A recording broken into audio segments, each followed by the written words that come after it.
సాతాను వాడి సైన్యం మాట్లాడే భాష ఎలా ఉంటుందో ఎప్పుడైనా విన్నారా? ఈ భూమి మీద నివసిస్తున్న ఆయా దేశాల్లోని ప్రజలకు ఒక భాష ఉన్నట్టు అపవాది కూడా మనుషులతో మాట్లాడడానికి ఒక భాష ఉపయోగిస్తాడు. చాలా సందర్భాలలో అది అపవాది మాట్లాడే భాష, అది దెయ్యం యొక్క స్వరం అని మనం గుర్తించలేకపోతాం. ఈ వీడియోలో సాతాను మాట్లాడే భాష ఎలా ఉంటుందో చూడబోతున్నాం. ఎలా గుర్తించాలో తెలుసుకోబోతున్నాం. అది తెలుసుకున్నాక వాడిని మీ మధ్య నుండి పారద్రోలుతారు. జాగ్రత్తగా వినండి. ఎన్నో గొప్ప ఆధ్యాత్మిక విషయాలను దేవుడు మట్టి పురుగులమైన మా ద్వారా తెలియజేస్తున్నాడు. అందును బట్టి ఆయన నామం మహిమపరచబడాలి. అయితే ఇలాంటి మంచి విషయాలను మీరు వింటున్నప్పుడు మీతోనే సరిపెట్టుకుంటున్నారా? ఇలాంటి విషయాలను షేర్ చేయడానికి సిగ్గుపడుతున్నారా? కనీసం లైక్ చేయటానికి కూడా మీకు మనసు రావటం లేదా? దేవుని రాజ్య సువార్త వ్యాప్తిలో మీ భాగం ఎంత? కనీసం ఇలాంటి చిన్న పనులు కూడా మీరు చేయలేకపోతున్నప్పుడు మీ విశ్వాసాన్ని మీరు పరీక్షించుకునే సమయమేమో ఆలోచించండి. యూట్యూబ్ ఆల్గారిథం ప్రకారం వీడియో పెట్టిన వెంటనే ఎక్కువ లైక్స్, ఎక్కువ కామెంట్స్ రావటం వల్ల ఆ వీడియోకి ఎంగేజ్మెంట్ పెరుగుతుంది. తద్వారా ఆ వీడియో రికమెండేషన్స్ కి ఎక్కువ అవకాశం ఉంటుంది. తద్వారా ఇలాంటి విషయాలను మనం ఎక్కువ మందికి కనిపించేలా చేస్తాం. ఈ చిన్న పనిలో మీరు భాగమవుతారని నేను ఆశిస్తున్నాను. వ్యూస్ కోసమో లైక్స్ కోసమో నేను ప్రాధాయపడటం లేదు, కానీ ఒక చిన్న లాజిక్ ని అర్థం చేసుకుని ఉన్న టెక్నాలజీని వాడుకుంటూ దేవుని రాజ్య వ్యాప్తిలో ఎంతో కొంత భాగం అవుదాం. ఆలోచించండి. మంచి విషయాలను తెలుసుకున్నప్పుడు ఆ విషయాలు మీ దగ్గరే ఆగిపోకుండా మీ తోటి వారితో పంచుకోవటానికి ప్రయత్నించండి. తద్వారా వాళ్ళు కూడా దేవుని రాజ్యానికి సిద్ధపడటానికి మీరు సాయం చేసిన వాళ్ళు అవుతారు. ఇక టాపిక్ లోకి వెళ్దాం. దేవుడు నాకు వాక్యం ద్వారా చూపించిన విషయాన్నే మీకు కూడా చూపించబోతున్నాను. ఇది తప్పకుండా మీతో పంచుకోవాలి అని అనుకున్నాను. దేవుడు మనిషికి భాష ఎందుకు ఇచ్చాడో ఆది కాండంలో కనపడుతుంది. దేవుని పోలికతో చేయబడ్డ మనిషి దేవునితో మాట్లాడడానికి, ఈ భూమిని ఏలడానికి, జంతువులకు పేర్లు పెట్టడానికి దేవుడు మనిషికి భాష అనేది కలుగజేశాడు. ఒకరోజు అపవాది అదే భాషను పట్టుకొని దేవుడు చెయ్యొద్దు అన్న పనిని అవ్వతో చేయించి దేవుని ఆజ్ఞను మీరి పాపంలో పడేలా చేశాడు. అవ్వ ఇలా దేవుని ఆజ్ఞను అతిక్రమించేలా చేయడానికి అపవాది వాడిన భాష ఏంటో చూద్దాం. ఆది కాండము 3వ అధ్యాయము 1వ వచనం. దేవుడైన యెహోవా చేసిన సమస్త భూజంతువులలో సర్పము యుక్తిగలదై ఉండెను. అది ఆ స్త్రీతో, ఇది నిజమా? ఈ తోట చెట్లలో దేని ఫలమైనను మీరు తినకూడదని దేవుడు చెప్పానా అని అడిగాను. దేవుడు ఆల్రెడీ ఆదాముకు పండు తినొద్దని ఆజ్ఞ ఇచ్చాడు. అయినా కూడా సాతాను అవ్వ దగ్గరకు వెళ్లి ఇలా అన్నాడు, ఇది నిజమా? మీరు ఈ పని చేయకూడదా? ఆ పండు తినకూడదని దేవుడు చెప్పాడా అని అడిగాడు. అప్పుడు అవ్వ, అవును, మేము ఈ పండు తినకూడదు, ఆ పండు తింటే మేము చస్తాము అని అవ్వ సాతానుతో అన్నది. అప్పుడు సాతాను అవ్వతో, లేదు లేదు, మీరు చావనే చావరు, దేవుళ్ళైపోతారు అని అవ్వను దేవుడిచ్చిన మాటను మీరేలా చేశాడు. అపవాది దేవుడు ఇచ్చిన మాటతోనే అవ్వ దగ్గరకు వచ్చి, ఏంటి ఇది నిజమా? మీరు అలా చేయకూడదా అన్నాడు. దేవుడు ఇలా చెయ్యొద్దు అని చెప్పిన ఆజ్ఞకు వేరే మాటను చెప్పి అవ్వకు దేవుడు ఇచ్చిన ఆజ్ఞ పట్ల అవిశ్వాసం కలగజేశాడు. అపవాది మాట్లాడిన భాష దేవుడు ఇచ్చిన ఆజ్ఞ పట్ల అనుమానం కలగజేసింది. దేవుడు మీరు చస్తారు అని చెప్పిన మాటను నమ్మకుండా చేసింది. దేవుని వాక్యాన్ని మనం పాటించకుండా చేయడం కోసం సాతాను మనిషిని పాడు చేయడానికి వాడే భాష అనుమానం, అవిశ్వాసం. సాతాను ఆది కాండంలోనే కాదు, నేటికి ఆ భాషతోనే మనతో మాట్లాడుతున్నాడు.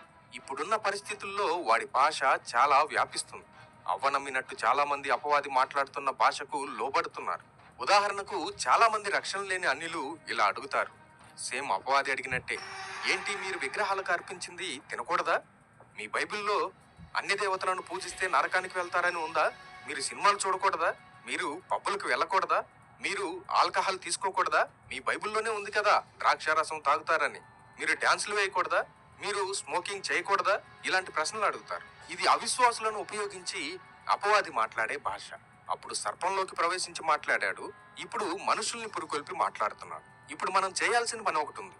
ఈ ప్రశ్నలకు సమాధానం చూసే ముందు మన కడపటి ఆదాము అయిన యేసుక్రీస్తు సాతాను ద్వారా శోధించబడినప్పుడు ఆయన ఏం చేశాడో చూద్దాం. మత్తయి సువార్త 4వ అధ్యాయము 3వ వచనం. ఆ శోధకుడు ఆయన యొద్దకు వచ్చి, నీవు దేవుని కుమారుడు అయితే ఈ రాళ్ళు రొట్టెలగినట్లు ఆజ్ఞాపించమనెను. అందుకు ఆయన, మనుష్య కుమారుడు రొట్టె వలన మాత్రము కాదు గాని దేవుని నోట నుండి వచ్చు ప్రతి మాట వలనను జీవించునని రాయబడి ఉన్నదనెను. అపవాది వచ్చి యేసుక్రీస్తును రాళ్ళని రొట్టెలుగా మార్చుకొని తిను అనగానే అప్పుడు యేసుక్రీస్తు సాతానుతో చెప్పిన మాట ఇలా రాయబడి ఉంది, మనిషి రొట్టె వల్ల కాదు దేవుని నోటి మాట వల్ల జీవిస్తాడు అని చెప్పారు. అంటే మన కాలపు మాటలో బైబిల్ ఇలా చెప్తుంది అని అపవాదికి సమాధానం ఇచ్చాడు. ఇప్పుడు మనం కూడా అదే చేయాలి. అపవాది మనుషుల్ని రెచ్చగొట్టి, మీరు విగ్రహాలకు అర్పించింది తినకూడదా? అన్య దేవతలను పూజిస్తే నరకానికి వెళ్తారా? మీరు పాపం చేయకూడదా అని మాట్లాడుతున్నప్పుడు మనం కూడా వారికి దేవుడు ఇలా రాయించాడు అని చెప్పాలి. ప్రకటన గ్రంథము 21వ అధ్యాయము 8వ వచనం. పిరికివారును, అవిశ్వాసులను, అసహ్యులను, నరహంతకులను, వ్యభిచారులను, మాంత్రికులను, విగ్రహారాధికులను, అబద్ధికులందరూ అగ్ని గంధకములో మండు గుండములో పాలు పొందుదురు. ఇది 2వ మరణము. దేవుని లేఖనమే సమాధానం. అవి చేస్తే నరకానికి వెళ్తారని రాయబడి ఉంది అని ఖరాఖండిగా చెప్పేయాలి.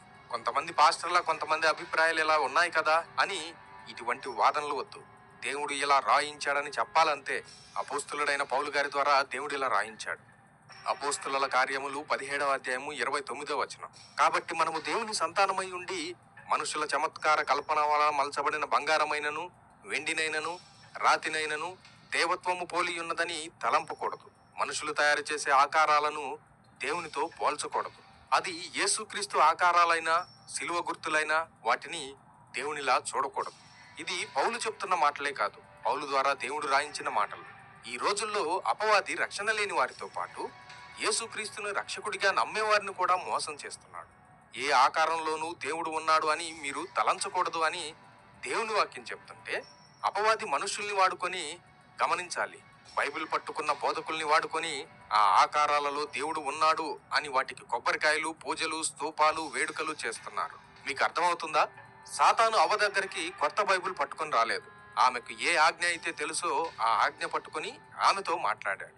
నా సహోదరి సహోదరులారా, ఇప్పుడు కూడా వాడు అదే చేస్తున్నాడు.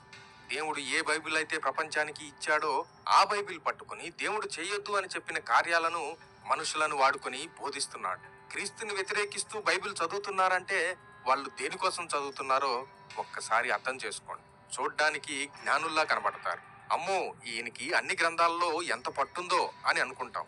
అయితే ఆదికాండంలో సర్పం కూడా అలాగే కనపడింది. అపవాది దేవుడు చెప్పిన మాట గురించి ఆరా తీస్తుంటే ఈ సర్పం కూడా మావాడేనేమో అని అవ్వ మోసపోయింది. ఇప్పుడు కూడా క్రైస్తవులమైన మనం అలాగే మోసపోయాము, మోసపోతున్నాము. ఎవరెవరో వస్తున్నారు, ఏవేవో బోధలు చేస్తున్నారు. అవన్నీ విని వీళ్ళు కూడా మనవారేనేమో అనుకుని మోసపోతున్నాం. జాగ్రత్త, ఇప్పుడు మనం మెలకువ కలిగి జీవించాల్సిన సమయం. దేవుని వాక్యం తప్ప మనల్ని ఎవరు రక్షించలేరు. అపవాది యేసుక్రీస్తు దగ్గరకు వచ్చి బోధిస్తున్నప్పుడు ఆయన ఇలా రాయబడి ఉంది అని చెప్పాడు. అప్పుడు ఆయన దేవుని వాక్యం ఏం చెప్తుందో అపవాదికి చెప్పాడు. దేవుడు ప్రకటన గ్రంథంలో విగ్రహారాధికులు అగ్నిలో వేయబడతారని రాయించాడు. విగ్రహారాధికులతో కలిసి చేసే ఏ పనైనా సరే, అవి యేసుక్రీస్తు విగ్రహాలు అనుకుని చేసినా సరే, దేవుడు వారిని నరకానికి అప్పగిస్తాడు.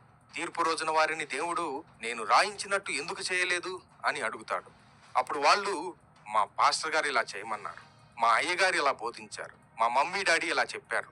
సేమ్ ఆదికాండంలో అవ్వ సర్పం మీద నింద మోపినట్లు ఆ దినాన ఎంతో మంది మాకు తెలియదు, మా బోధకులే ఇలా చెప్పారు, మా కాపరులే ఇలా మాకు నేర్పించారు అని నింద మోపుతారు.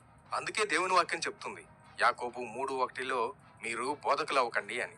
బోధకులకు మరింత కఠినమైన తీర్పు ఉంటుంది. అపవాది ఇప్పుడు కూడా క్రైస్తవ ప్రపంచానికి దేవుని వాక్యం పట్ల అవిశ్వాసం కలగజేస్తున్నాడు. ఏం చేసినా ఏం కాదులే అని వాక్యానికి విరుద్ధమైన ఎన్నో కార్యాలు చేసేలా చేస్తున్నాడు. అదేంటి బ్రదర్, వాడెలా చేస్తాడు? వాక్యం ఖడ్గం లాంటిది, దాన్ని వాడెలా వాడగలడు? అవును నిజమే, వాక్యం 2 అంచుల ఖడ్గం వంటిదే.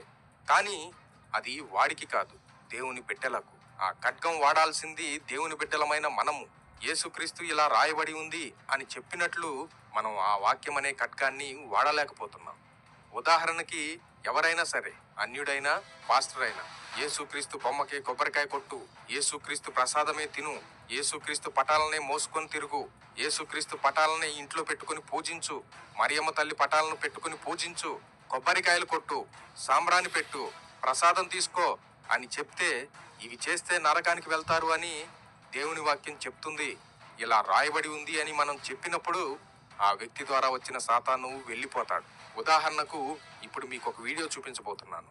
దేవుని వాక్య ఖడ్గాన్ని వాడిన వ్యక్తిని చూడండి. So I want to ask if you have the complete faith in Jesus Christ, and if yes, then according to, I have one question here. According to Mark in the Bible, chapter 16 and verse 18, you have in your lecture said that they will about the sickness and things that you can recover the sickness of the people. And in the same verse it stands that if they drink any deadly things, it will not hurt them.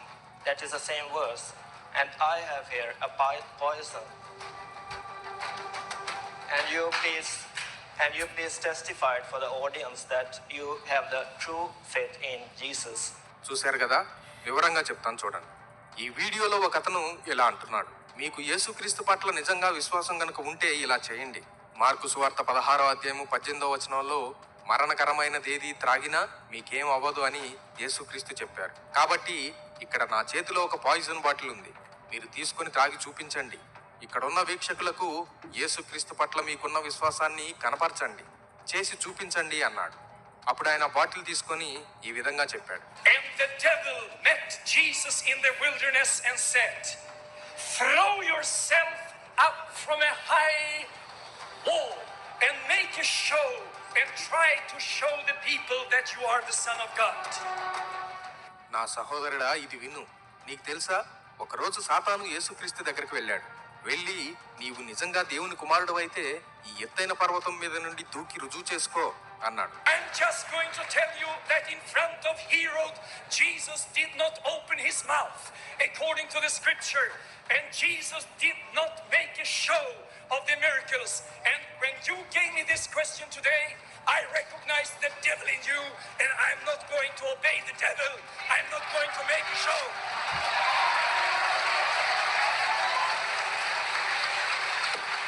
I'm going to tell you, and I'm going to tell all the others that Jesus, he wants to heal. He does not want to cause sickness. He will give life. He don't want to kill people by alcohol and drugs. It's the devil who wants to cause damage, and Jesus, he wants to give blessing.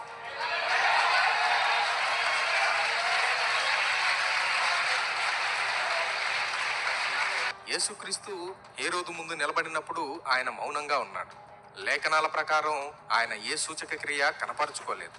ఈ రోజు నన్ను నువ్వు ఈ ప్రశ్న అడిగినప్పుడు నీలో ఉన్న సాతానును నేను చూశాను. నేను నీలో ఉన్న అపవాది మాటకు లోబడను. నేను ఆ దయ్యానికి కనపరుచుకోను. నేను నీకో విషయం చెప్పాలనుకుంటున్నాను, ఇక్కడ వాళ్ళందరికీ చెప్పాలనుకుంటున్నాను.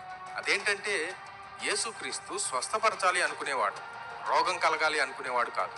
ఆయన జీవం ఇచ్చేవాడు. ఆయన ప్రజల్ని విష పదార్థాల చేత చంపేవాడు కాదు. అలా నాశనం చెయ్యాలి అనుకునేవాడు అపవాది, సాతాను. యేసుక్రీస్తు ఆశీర్వదించాలి అనుకునేవాడు అని చెప్పి ఆ పాయిజన్ బాటిల్ని పడేశాడు.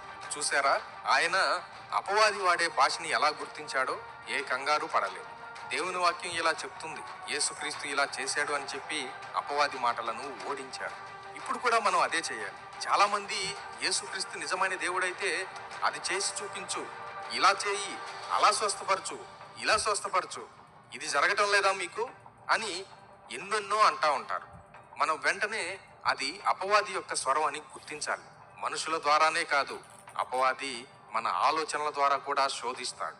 జ్ఞాపకం ఉంచుకోవాలి, మనస్సులో ఎప్పుడైనా దేవుని పట్ల అవిశ్వాసం కలుగుతుంది అంటే అది అపవాది భాష అని గుర్తించాలి. ఓరి దుర్మార్గుడా, నువ్వు మహాపాపివి, నీ ఆలోచనలకి అంతే లేదు, నువ్వు ఖచ్చితంగా నరకానికి వెళ్తావు అనే ఆలోచనలు నీకు కలుగుతున్నప్పుడు నాకు యేసుక్రీస్తు రక్షకుడిగా ఉన్నాడు అని చెప్పాలి.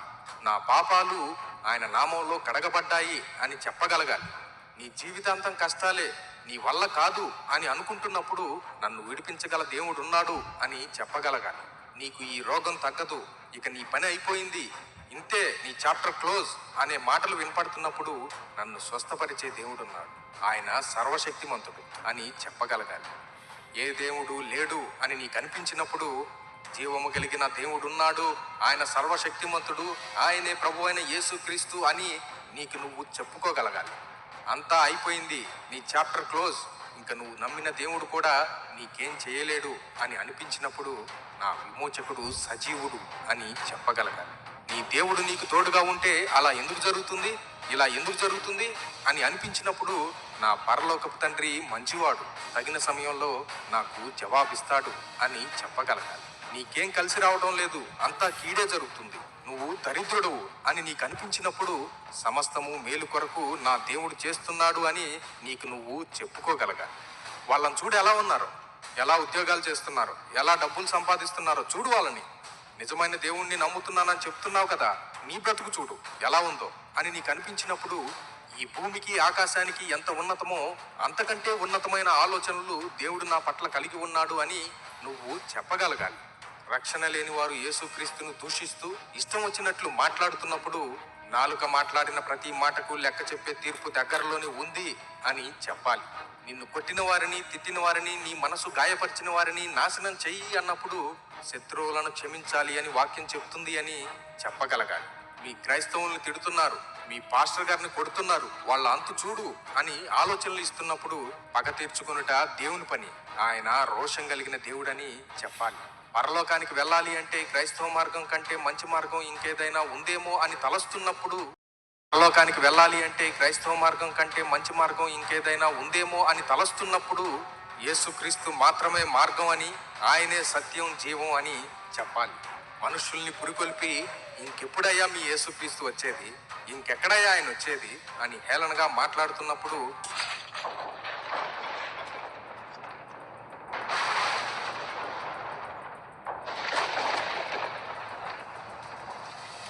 ఇదిగో ఆయన మేఘారూఢుడై వచ్చుచున్నాడు, ప్రతి నేత్రము ఆయనను చూచును, ఆయనను పొడిచిన వారును చూచరు, భూజనులందరూ ఆయనను చూచి రొమ్ము కొట్టుకున్నారు. అవును, ఆమేన్. Jesus coming soon.